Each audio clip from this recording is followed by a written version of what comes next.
She makes everything clear. She is the Queen of Swords, and she can assist you in being discerning and to know exactly what to cut out of your life and who to cut out of your life and what to tolerate and what not to. That's why we love the Queen of Swords.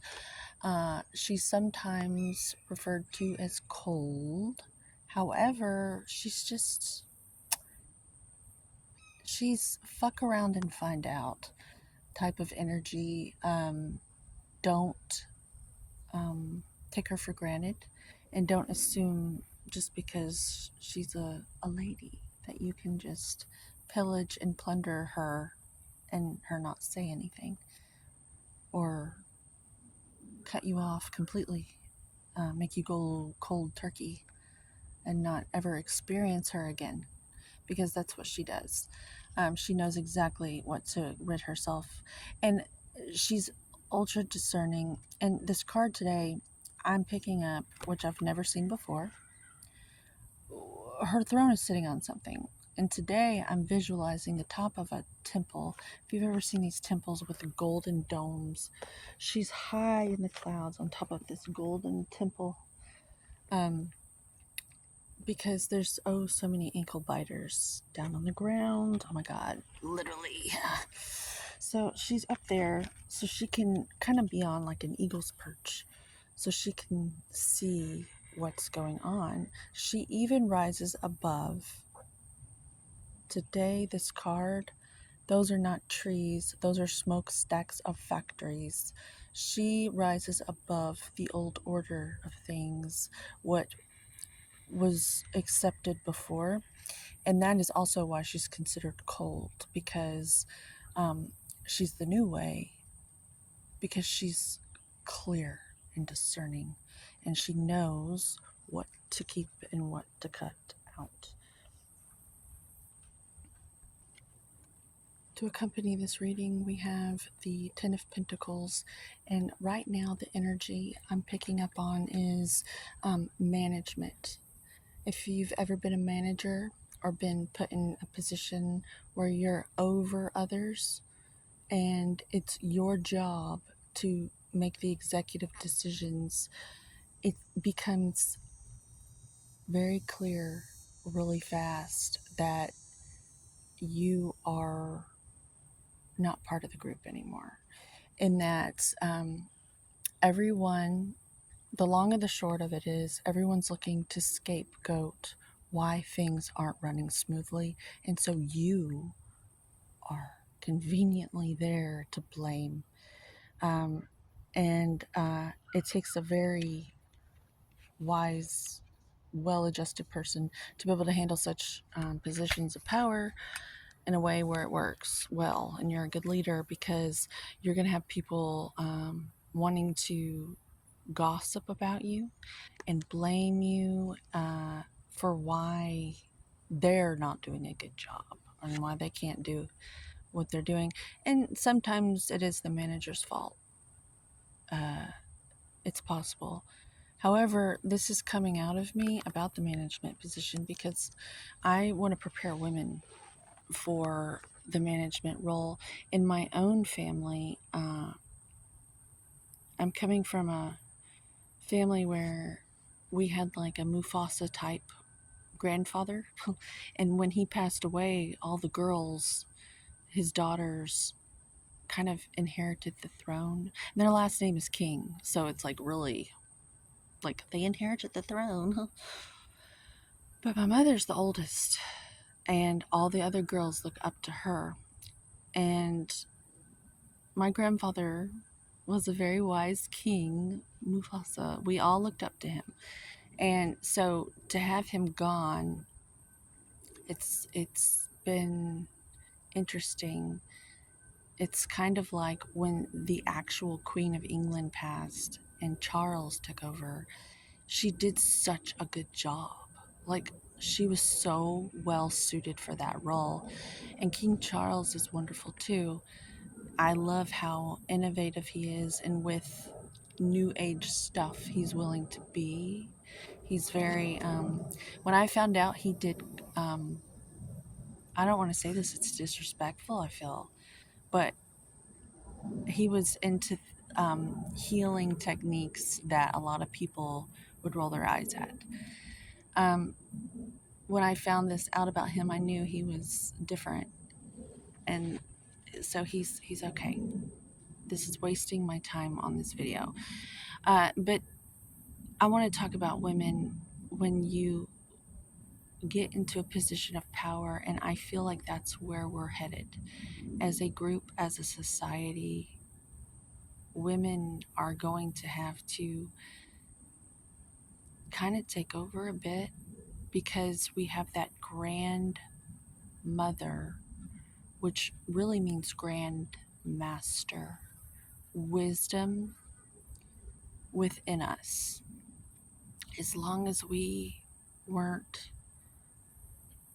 taken from all the pitfalls of our society, like the drugs and the Jezebelian behavior and all that stuff to overcompensate for our lack mentality and self esteem issues, we have grandmaster wisdom already implanted in our blood.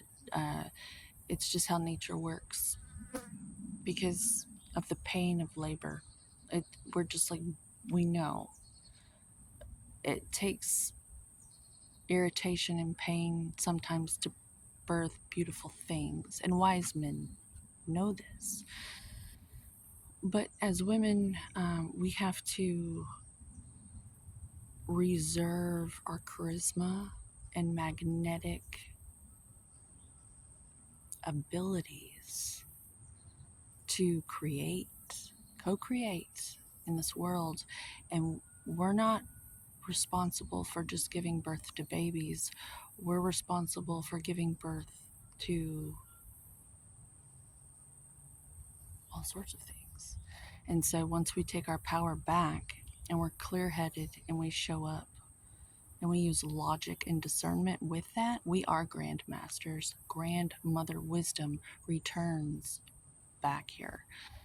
The indigenous tribeswomen said long ago that if we throw out the grandmother's circle, um, they suggested we keep the grandmother's circle to help make decisions around here, and they did away with it, and they said, well, you're basically fucked. And you know, we're gonna have to bring that back. So with the grandmother wisdom that is returning, us grandmasters, and you can be at any age, you don't have to be um, platinum haired to be a grandmother, grandmaster. This wisdom is in you if you take hold on to it. It's there.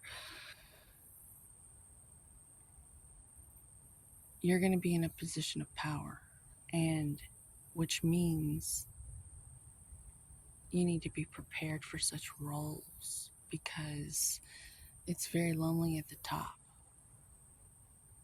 If you'll notice, the only thing keeping this old man comfort is the dogs, and that's because he's at the top and no one understands him anymore but the loyal dogs.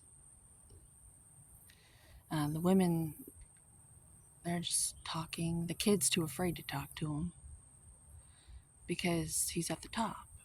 And if we could just prepare ourselves for our position at the top, it won't be so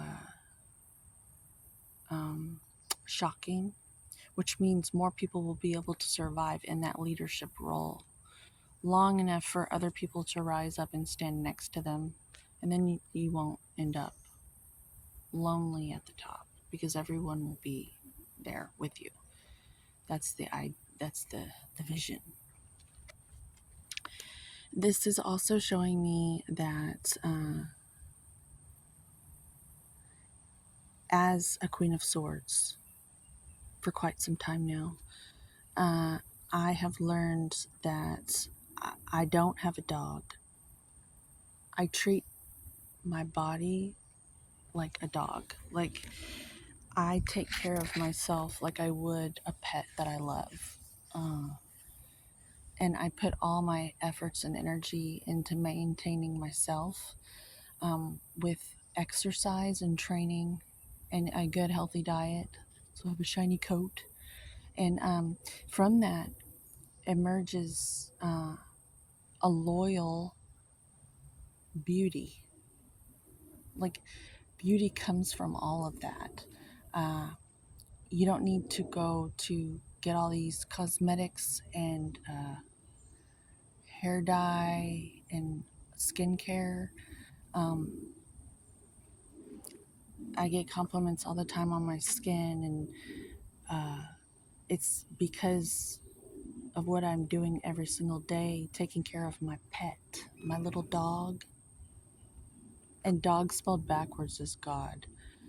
And when you treat yourself like a dog that you love, because people worship dogs around here. So if you treat yourself like a dog and you maintain yourself, you end up looking like an earth angel, a god, because your dog is loyal and you get these beautiful results. Got a little GI ant here. Soldier on, my friend. But hopefully that helps someone. You need to get off me now or I'll blow you away. Okay. Uh, Queen of Swords. So I just wanted to say a lot of these people get dogs because they're just desperate to have someone loyal to them and they want to take care of something. But I'm telling you, improve the relationship with yourself. You are your little dog. You're your little dog. Go all in on yourself.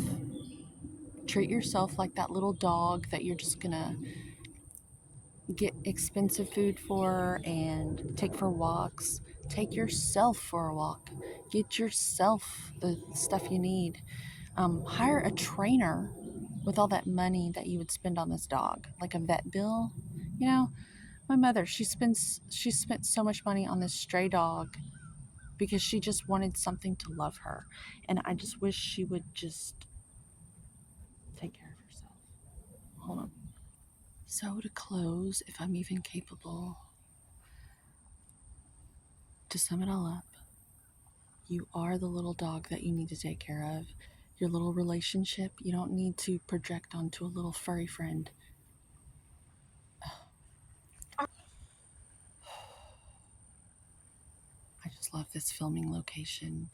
But anybody who's an artist knows that when you get interrupted, it can be a little frustrating. So I'm sorry if I seem like, oh, a bitch, a dog. Oh my God, it's right with my video. Okay. But anyways, so be the little dog. Instead of paying for vet bills and all this stuff, you're going to spend it on like a personal trainer or dude, just get a personal trainer because they're going to get you out of they're going to get you out of your fucking emotional bullshit that you're stuck in like quicksand, and you're going to focus on them when you go to the gym. Because being a certified personal trainer, I learned, and I have my little diploma to prove it, that there's a thing called gym anxiety where people get in their heads and they won't even go because the fear of what they think people are going to think. So just go ahead and get yourself a trainer. I'm a trainer. If you, I, I don't, I don't want to do that for you though. I don't want to. I don't think you could afford me. So, to sum it all up, you're your little dog. Dog spelled backwards is God. And if you treat yourself like a little dog, your little dog's going to be loyal to you and you're going to look like an earth angel, like a God. Not that you're trying to, but I'm just saying if you want results and you're going to fucking Ulta 3 to buy all this shit to look beautiful, that is all I'm saying. You won't have to do that, is my whole fucking point. The duck. The duck gets it. Duck, women, duck. Take care of yourself, and you won't have to spend a fortune on all this bullshit that's not going to make you feel any better. I love you. Goodbye. So to close, homeostasis for you, homeostasis for me, because honestly, I think that's the best decision if I were to be your fiduciary. Just focus on your own homeostasis right now. I'm going to focus on my own homeostasis, and together we're all going to be our best. And you'll be in vitality, I'll be in vitality. It's just so clear. Homeostasis for you, homeostasis for me, and together we can all be in vitality because that's what we all deserve. Have a good day.